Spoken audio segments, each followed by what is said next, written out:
Have we put not just the British people in harm's way, but also the police in an impossible position, forced to provide, it would appear, 24-hour surveillance, armed 24-hour surveillance, in charge of somebody who just has no business being on our streets?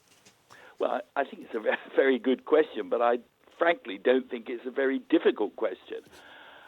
There are at least three things here that went badly wrong, and luckily the only person who lost their life yesterday was the terrorist himself.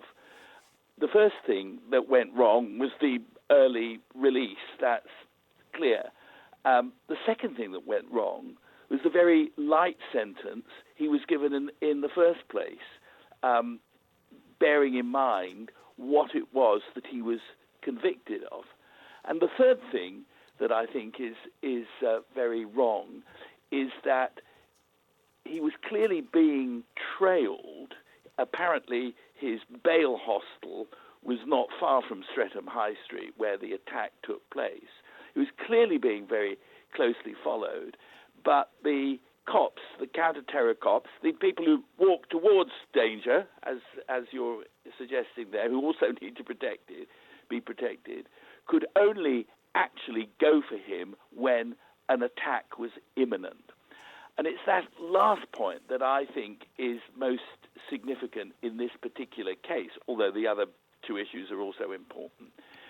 And what I think needs to happen is not just me, more importantly, it's Jonathan Hall QC, who's the independent reviewer of counter-terrorism law, who was talking about this kind of thing just a week ago in Parliament. What needs to happen is not only heavy sentences for people, not only automatic early release, but also, ending automatic early release. Yeah. Well, not only suspending automatic early release, indeed, but also making it very clear that if there is a scintilla of suspicion that a jihadist has not been reformed by being in prison, that they are arrested immediately and charged again with terror offences to take them off the street. Because this guy clearly had not just an obsession with Islamism, but an obsession with knives.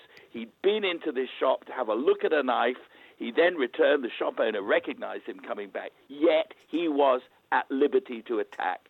And it's that last thing that means that the whole way in which we deal with terrorism has got to be turned up. The dial has got to be turned up. Long sentences, no early release, and things like possession of execution videos on a phone should be treated as very serious terrorist offences. That's yes, and this is absolutely the key, isn't it? That they just simply aren't being. I mean, I'm sure they're taken seriously enough by the police, but don't appear to be by our criminal justice system.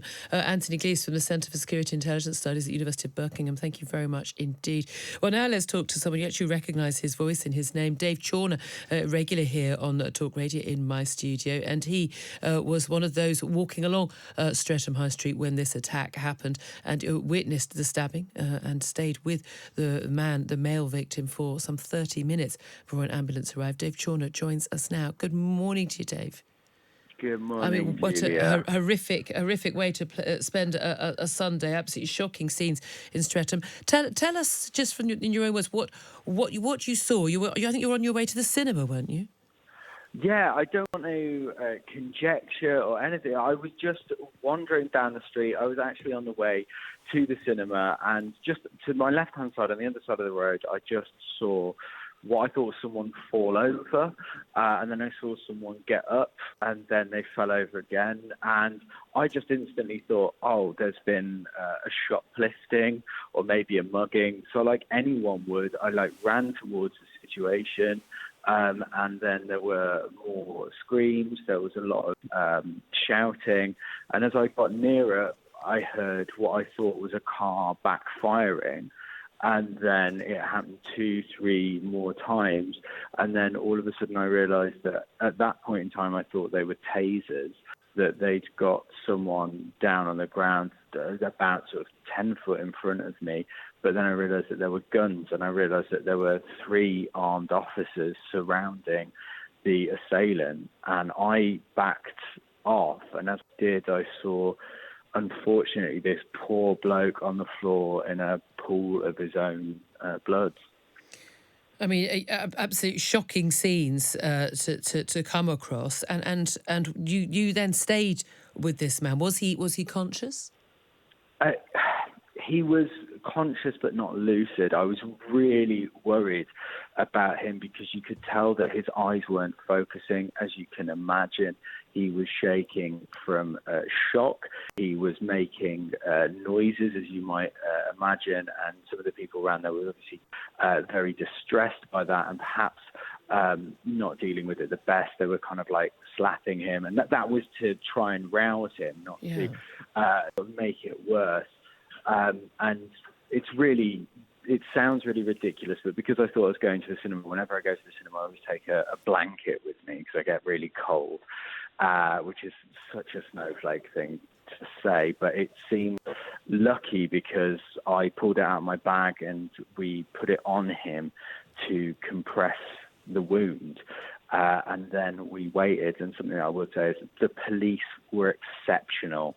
I cannot fault them enough. They were calm, they were composed, they were in control.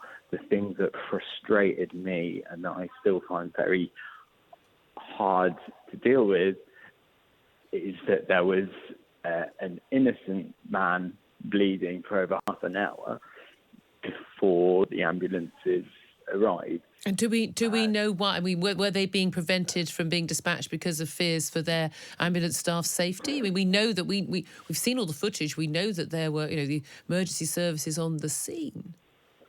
There were so many police cars. There was unmarked police cars. There were armed police officers. Within minutes, there were police officers with semi-automatic rifles that were there. And I understand and emphatically take the point that the ambulance and the paramedics have to have their safety confirmed, but the situation was very much in hand.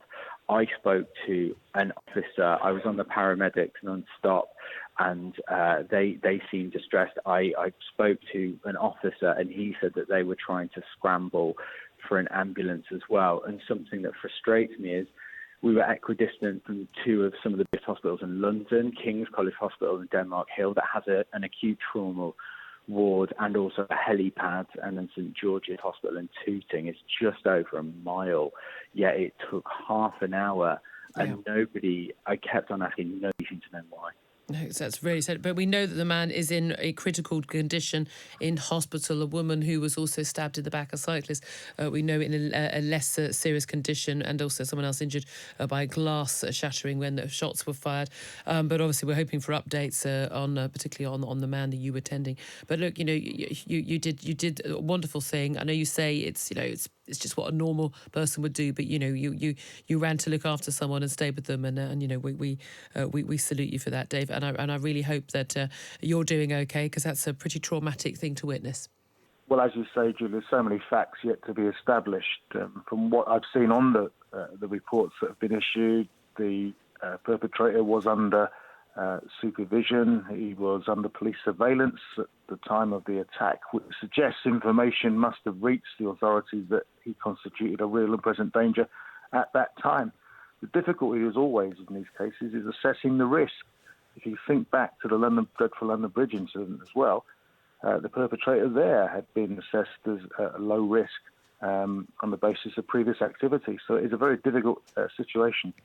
Yeah, I mean, and this is the thing. I often feel it's the probation officers and the police are put in a ridiculous position, an impossible position, trying to sort of look after these people and look after the rest of us when these people are out on our streets, when all of the authorities seem to be pretty darn sure they are still a massive risk. And we're not talking about people who've served 20 years, but a fraction of their time. Well, what is the view? I mean, different probation officers will have different views, obviously, but what's the prevailing view of the people who you represent in terms of this automatic early release, and whether or not that is something that does need to stop? Well, it's awfully difficult for our people to be publicly critical of the law as it stands. All I would say is that we have a duty to keep people who present a clear danger off the streets. None of our people would argue with that. Difficulty is, how do you actually assess that someone is a risk? People like this that hadn't actually, it would appear, done anything, whilst in prison to suggest there was a risk. Therefore, he was released from his sentence. And then here we go, he's gone off the map and committed a serious crime like this. So it is a difficult one. And are you going to keep people locked up forever? How many people are going to lock up forever? And is that in itself going to prevent further attacks like this? Yeah, I mean, that's the difficult, isn't it? We do seem to jump between these people barely serving any time at all, like, 18 months for the sort of material that he had on his possession, and apparently being obsessed with wanting to be a martyr and wanting to kill and maim in very different ways. And yet, and then people say, oh, are we going to keep people in prison forever? I'm thinking there's a happy middle ground, but I'm pretty darn sure most people listening to this morning will think that someone serving only 18 months for encouraging someone else to behead their family members, for sending bomb-making manuals, for expressing repeated times he wanted to be a suicide, a martyr, for looking up information on where best to stab people, to kill people. I'm just not sure that 18 months is where most of us would think that was the right amount of time for someone to be jailed. I just don't think I'm alone in this. No, I understand why people would take that view. Our members have to carry out the... You have to deal with... Yeah. Exactly. We don't formulate the policy, and we have to carry it out, and it puts our people under pressure as well, as you can imagine. Yeah, indeed. I imagine also quite a lot of stress in the fact that you're trying to deal with someone you believe is genuinely a threat to the public. Well, this is it. And, of course, if you look at terrorist offences, people sometimes range between highly skilled people who have had training on things like avoiding lie detectors. You've had people who will just go off the rails because they've got anger issues. There's a whole range of factors there. And what I've been saying to ministers is you've got to have a good look at the probation service in the round. Your privatisation policy has been a disaster. It's caused fragmentation, and like the police, we've gone through austerity with cuts to staff and the like. So listening to some commentators this morning, we need a round review of what's been going on so the public are aware of the problem. Why do we have a criminal justice system where somebody who is known to be a terrorist threat, is a convicted terrorist, is out on the streets just 14 months after being convicted? Well, we shouldn't, and that's why the Prime Minister in November was very clear that he would take steps to correct that. 2 weeks ago, the Home Secretary outlined a package of measures to tackle this issue, including longer sentences, an end to automatic early relief, and a wholesale review of our licensing regime, which is the part that looks at what happens when convicted offenders are released or about to be released from jail. And the Prime Minister committed that would be part of a new bill, a counter-terrorism bill, that would happen in the first 100 days of us taking office. So work is well underway, and as I said, the Home Secretary outlined those things a couple of weeks ago, and the Prime Minister will be talking about it again later today. But you're absolutely right, and people should be under no illusion about this government's determination to fix these issues and to keep them safe. But look, we had this issue with Usman Khan, the London Bridge attacker, again killed 2 wearing a fake suicide vest just in November. Now, the argument then was, well, his case wasn't covered by the new laws, the new restrictions that had been brought in. But we were told that there were some 200 terrorists who'd been released onto our streets, and they were going to be all urgently looked at, and if necessary, some would be taken back back into jail if they were considered to be a threat. This man was convicted under a Conservative government and released under a Conservative government after 10 years in power. Is it not time that this government takes responsibility for these people? Well, Julia, it does take a new Act of Parliament, a new law to change the existing laws. Yes. So, and since the Prime Minister's taken office, and he's someone who is a new Prime Minister and is someone who has got a long track record of saying that we should stop early release of prisoners. It's something he's talked about for years before he became Prime Minister. As soon as he became Prime Minister, he recommitted to it in August, a month after taking office last year. But obviously we've just had an election. We have a majority government. This is a priority priority piece of business for us. We said it will happen in the first 100 days, and the Home Secretary was talking about it and unveiling this package just a couple of weeks ago. But in the interim, you're right, there are things we can do. That's why we've been investing more money in counter-terrorism overall. The budget is up 30 or 40% on where it was a few years ago. It's set to go up by another 10% in this forthcoming year. We're doubling the number of counter-terrorism probationary officers. Those are the people who are looking at convicted offenders when they're released. And as you said, the Justice Secretary reviewed all the cases outstanding of people who had been released or were due to be released to make sure that we were on top of that. Well, clearly you weren't on top of that. This is something that requires legislation to fix properly, which is why it will be a priority piece of legislation. Yeah, look, I understand you're not a majority government. I understand that. Lots of people might say, "Oh, it's knee-jerk, and we shouldn't, we shouldn't make policy like that." But this isn't knee-jerk, is it? Because yesterday the police were saying this is an isolated incident. It's not isolated. We have these incidents regularly now. I'm surprised they even make it to the front page anymore, frankly. Same with knife crime and this inability to deal with this. But you know as well as I do, and you are Chief Secretary to the Treasury now, that actually we have seen massive cuts to our criminal justice system that have and to our prison system and to probation, the privatisation, a lot of those things. Most of the extra recruits we're trying to get now into the police, into probation and into prison officers are simply going to replace some of those who've been lost in recent years. The reality is that the Tory party is no longer the party of law and order. Well, I think absolutely security is at the heart of what this new Prime Minister has put as part of our election. So you're basically saying David Cameron and Theresa May got it all wrong? Well, hang on. Well, let's just separate these issues. The counter-terrorism budget has gone up every year for the past several years. It's up. How's that working out? 40% on where it was before, and is going up 10% in this forthcoming year. So there hasn't been any decrease in the amount of resources going into counter-terrorism, and indeed I think about 24 different plots have been foiled. Those are the ones that we know about and that are public. It's since 2017 alone. So obviously that investment has made a difference to keeping us safe, and I would pay tribute to the work of all the counter-terrorism officers and the emergency services in doing that.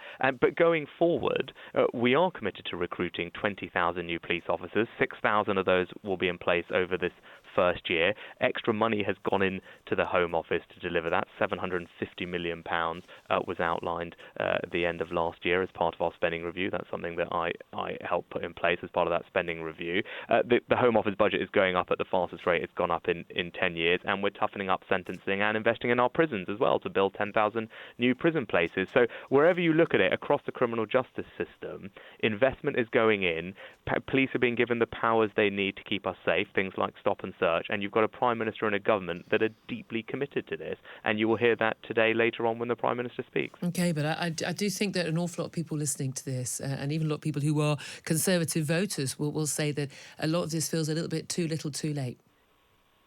Well, as I said, the counter-terrorism budget has been going up every year, but we have counter-terrorism budgets. We have to adapt to the threats as they evolve. That's what we are doing. But these are okay. But a lot of people say these aren't evolving threats. We've got people we know are dangerous people, and we're releasing them onto our streets.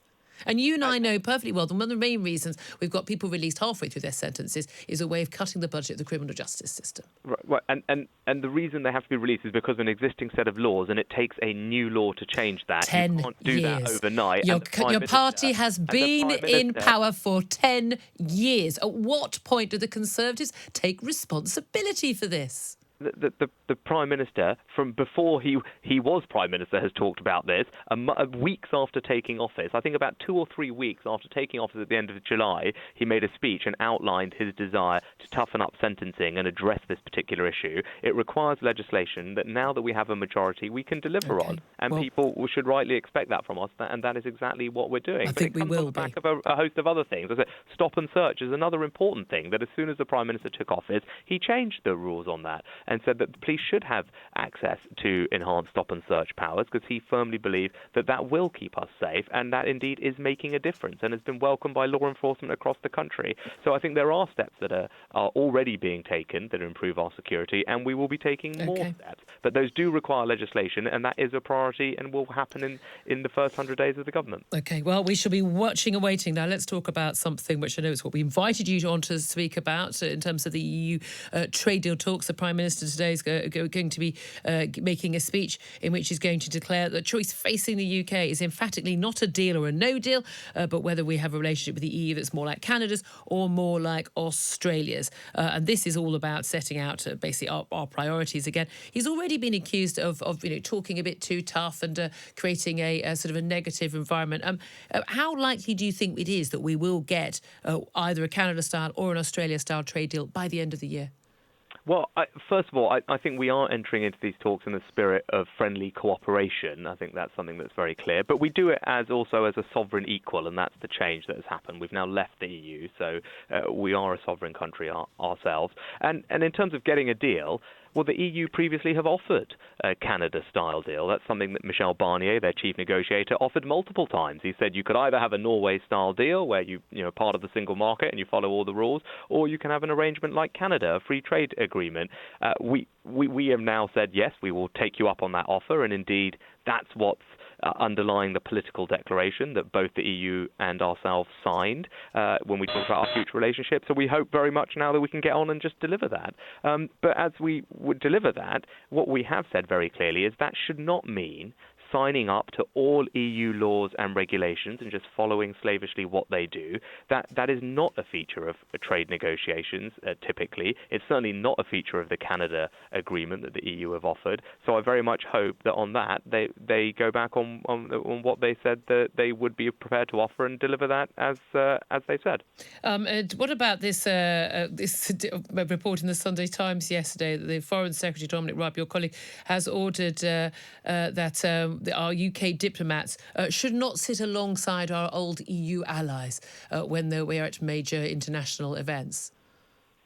Well, I think that's just a reflection of the fact that we now will have our own seat at many of these things, and because the name of our country begins with a U, it's the United Kingdom, we go and take the spot there as opposed to sitting where the EU spot is. So I think that's all it is a reflection of. But I think where we sit is one thing, but what's more important is the change that has happened at the end of last week, and that is that we have now left the European Union. We are a completely sovereign nation, and that is going to mean we can do things differently, whether it's a new immigration system, whether it's these free trade deals that the Prime Minister is talking about today, whether it's being in control of our fisheries. The point is people voted for independence. We have now delivered that properly, and now our job is to get on and do all the other things that are going to improve people's lives. And we've got an exciting programme to invest in infrastructure around the country, to unite and level up, to make sure that everyone, wherever you live, has the same set of great opportunities and the chance to make a great life for yourself. Okay, That's what we're going to get on and deliver over the next few years. Just finally, when do we expect to have a deal in place? Because obviously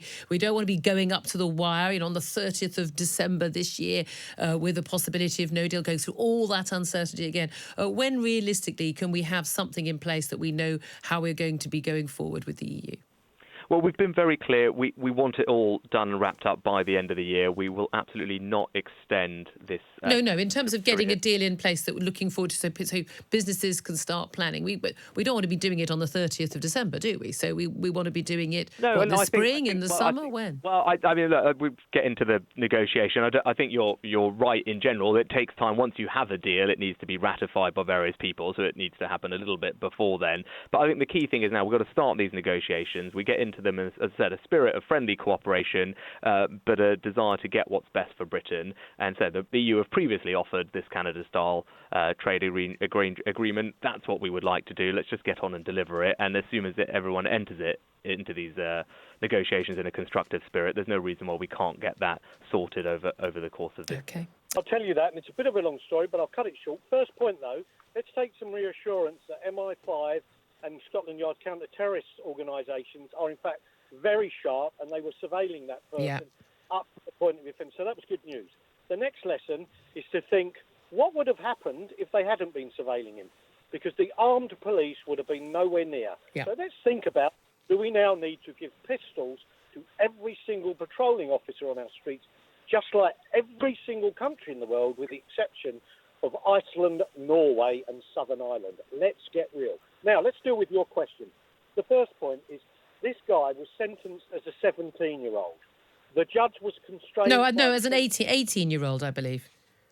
No, he was sentenced for offending behaviour as a 17-year-old, but actually was 18 at the time of the trial. Yeah. So the judge had to sentence him as a 17-year-old. The guidelines only allow 4 years for the level of offence that he had committed. Such are the ridiculous sentencing guidelines. So the judge did pretty well, giving him 3.5 years. What we need is, and Boris has talked about it, everyone's talked about it, let's get a serious review done on these sentencing guidelines so that extremely violent offenders across the board, serial rapists, and more importantly, terrorists, can get a proper sentence. Let's get Boris, who said he'll take away automatic early release, to do it straight away. Let us reinstitute what were once called indeterminate public protection orders, funny enough, a Labour idea, but bring those back in, which means until we're absolutely certain this person is free, they are kept banged up for as long as it takes. Those are the first key points. So deal with the sentencing guidelines, make them much stronger for these type of offences, take away automatic early release, and furthermore, because these people are a real problem in prisons, they're a threat to prison officers, as we saw last month in Whitemore, where they nearly killed one. Let's bring in swinging internal punishments in the prisons where they get additions to their sentence and serious sanctions. Yes. So those are the first points. Now, the next one is we must really deal with how we stop people being groomed. So the first point is stop the funding from certain Middle Eastern states who are meant to be our friends, who are paying for radicalised imams to come from madrasas around the edges of Lahore and then come and preach their poison to vulnerable kids. Secondly, we've got to get much smarter in the way in which we send a different counter-narrative out on the internet and take down sites much faster to stop that side of life. Then thirdly, we've got to rebuild the goodwill that once existed with the safer neighbourhood teams that have been effectively removed off the streets with the cuts in 22,000 police officers. Thirdly, increase the budget again for the Crown Prosecution Service, who've been badly cut, so there's far greater numbers of competent counter-terrorist prosecutors, and return the funding back to the prisons so that there can be some attempt, if not rehabilitate these people, keep them in properly. Any of that would be a good start. Do you know what? I don't think there's anyone listening to that wouldn't agree with all of it. The trouble with it all is it all costs money. Now, I've got to be honest, if someone wants to say to me how much we're going to put your taxes up by as my share to pay for that, I go, yeah, carry on as you were. I'm happy to pay the extra tax. And I think an awful lot of people will be. And yet there doesn't seem to be the will in this country to do this. And I think this comes back to the sentencing guidelines, to sort of, parole boards, and to the attitude. There seems to be so many people who are supposedly experts, in inverted commas, working in the criminal justice system who don't share the same views as the rest of us. Now, I don't know that's because we're just ignorant, we don't know about these things, but it seems to me that we are constantly being proven right as the ignorant bystanders, whereas the experts are constantly proved wrong in that you don't seem to be able to rehabilitate these people. The punishments aren't long enough, and we do need to do more to make sure that people are safe, do we not? Trust me, I've done 2 tours in Iraq, I've done a tour in Afghanistan, and I've done counter-terrorism in the UK. You are not going to rehabilitate these people easily. They remain an ongoing threat for many tens of years because they're totally brainwashed to look at the world in a different way of life. In terms of the experts on the parole board, let's get some people, if I dare I say it myself, who've been there, seen it, done it, who don't believe anyone, people like me, and we'll decide whether or not we'll let them back out. Well, indeed, yeah. That chap who ran amok just before Christmas on the London Bridge, if some of my colleagues had sat as part of the parole board, it's almost certainly wouldn't have got out. And this is the issue, isn't it? Again, and it's this sort of this absolute dividing line between the sort of a do-goodery attitude and people who just say, look, yeah, there is always a trade-off when you want to have civil liberties in a country and you want to have a sort of positive criminal justice system that does allow for rehabilitation and the like. There's a trade-off between that and keeping people safe. We're never going to keep everybody safe, but I think most of us are just utterly perplexed that there are so many people who we know are a threat, for a fact they are a threat, who are freed on our streets. You are right. These people, let's call this what their behaviour is. It is treason to our nation. They are treasonous to the nation. Let's treat them as traitors and not glorify it as terrorists. They need to be treated as a serious threat to the safety of our way of life of the nation and deal with them accordingly when time comes to assess whether they've been rehabilitated. Yeah. Just finally, Kevin, one other point. One of my thoughts, amazing work by the police yesterday in stopping him so quickly, and the bravery of those officers. And again, the suicide vest we find out to be fake. We can't be sure until that is looked at. Killing him, and again, luckily he was the only person who died on Streatham streets yesterday. But are we putting our police, even armed police, in an impossible situation, expecting them to keep us safe when they're having to follow and keep tabs on people? And this man won't be the only man. There'll be plenty of others other than Sudesh Aman who are being followed. It's just an impossible position for us to put the police in. It is. And, one of the issues of it is there are a lot of police officers, particularly those who work in the more rural areas, who are unwilling to carry guns because they're scared to death that if they did, they'll be prosecuted, investigated for years, their life turned up in the air. These people who are prepared to carry firearms in the police, whether they are the specialist firearm teams who arrive later or the actual plainclothes surveillance who are armed, who are really brave because they were up close and personal with that guy and watching him for a long time, and they probably knew he had some kind of vest on him. These kind of people need to be lauded and valued, and not, as they will be now, put through the ringer. Have they done the right thing or not?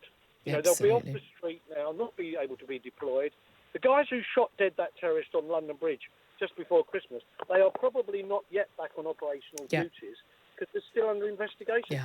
It's a stone bonker. It was a righteous shooting. Call it as it is, and let's move on. Kev, but what are we going to do? What should we do about people like this being on our streets? You're a former prisons minister. Shouldn't he have still been in prison?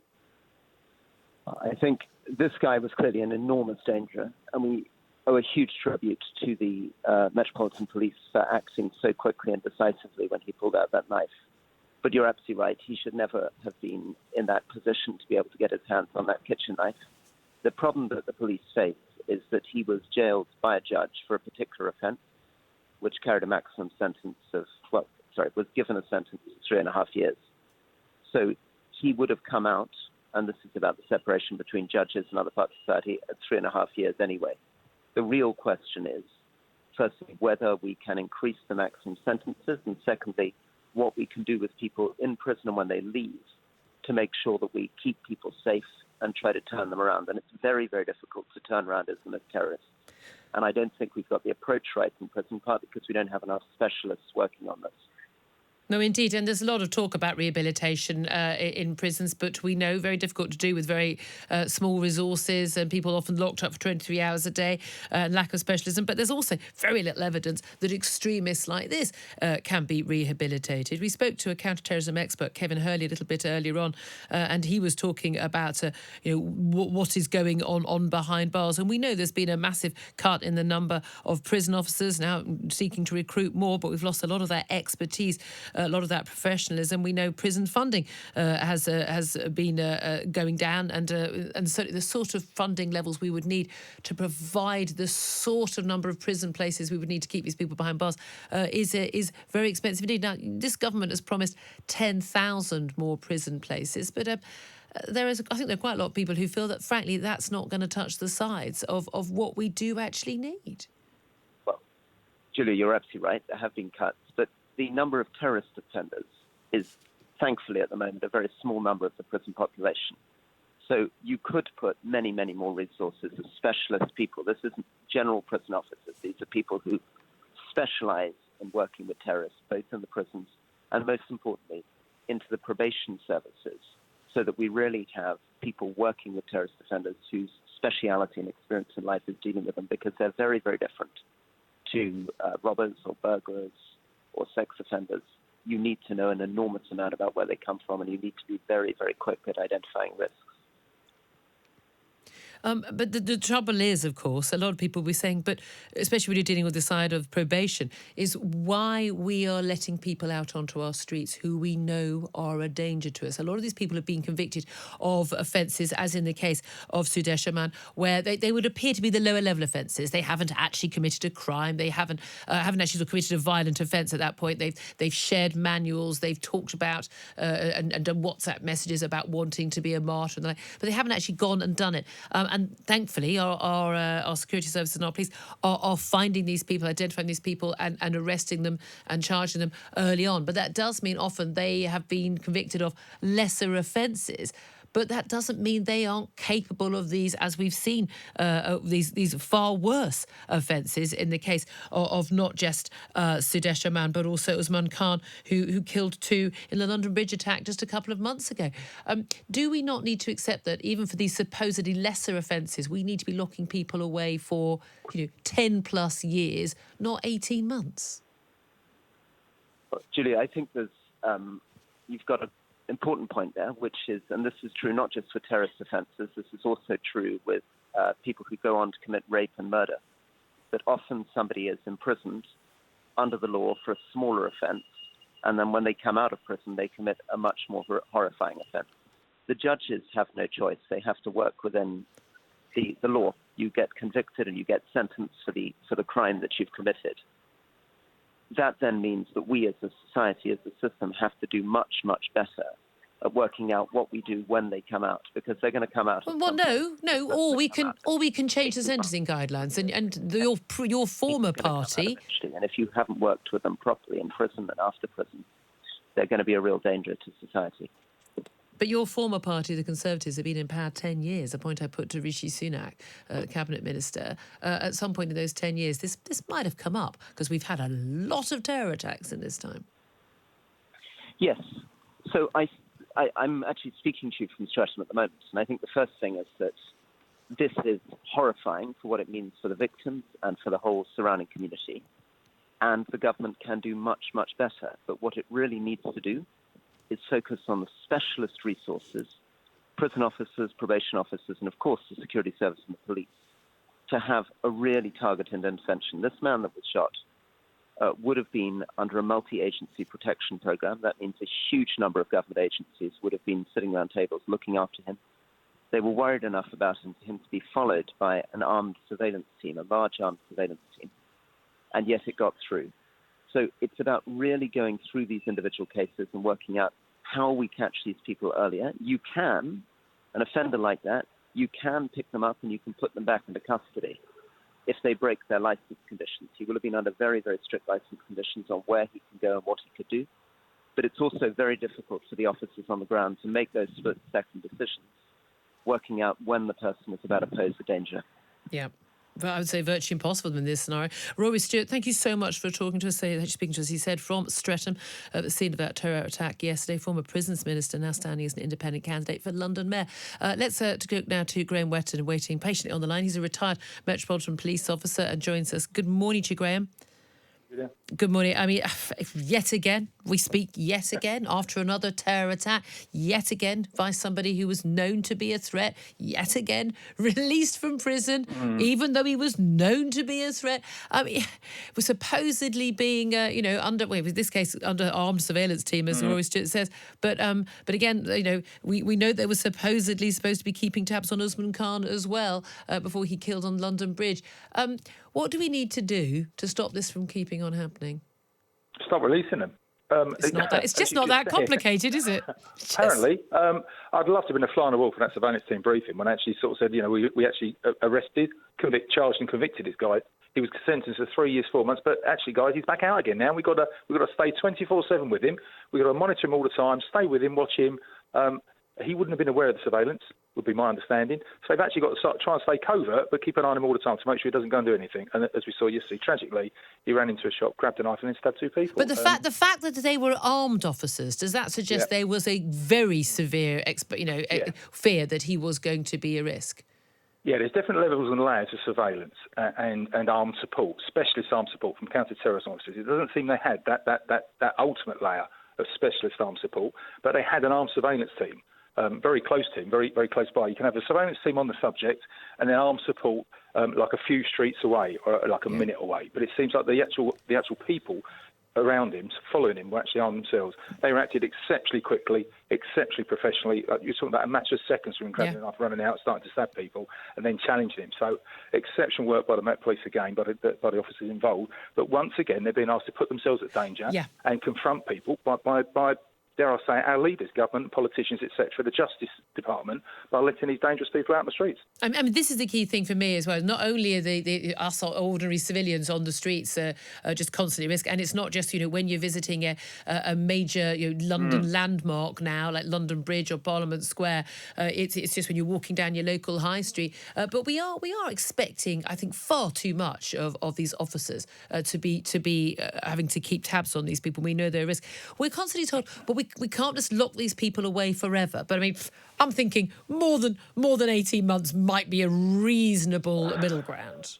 You'd like to think so, wouldn't you? For the type of offences that I've read that he was investigated for, eventually charged with, and then convicted, and he's out within 18 months, under 18 months. It's just astonishing, really. You probably get more than that for burgling or robbing people. And here we have a terrorist who's deemed of such a sufficient risk that we've got an armed police team following him, yet he's out on the streets. And when the police say, we think this guy is a serious threat, this is what we're going to have to do when he's released, is there anyone listening? Because it's automatic early release.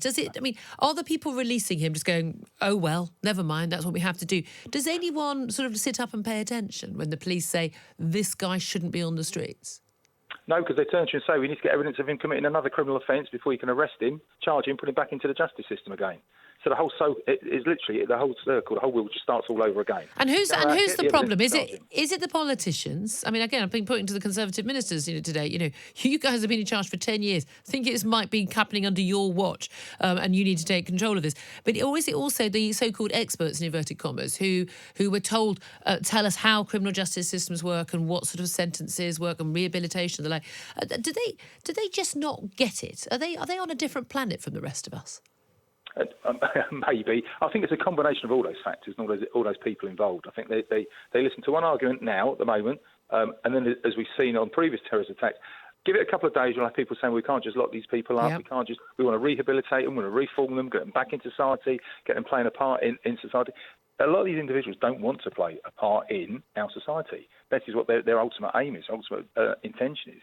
Maybe we need to look at some of the offences being committed and the sentencing. The sentencing guidelines, to be fair to some of the judges, their hands are tied. And I understand he pled guilty. Yeah. So if they plead guilty, they get time off immediately. Other factors come into it, so that sometimes the judge actually cannot give them more than they want to. Okay.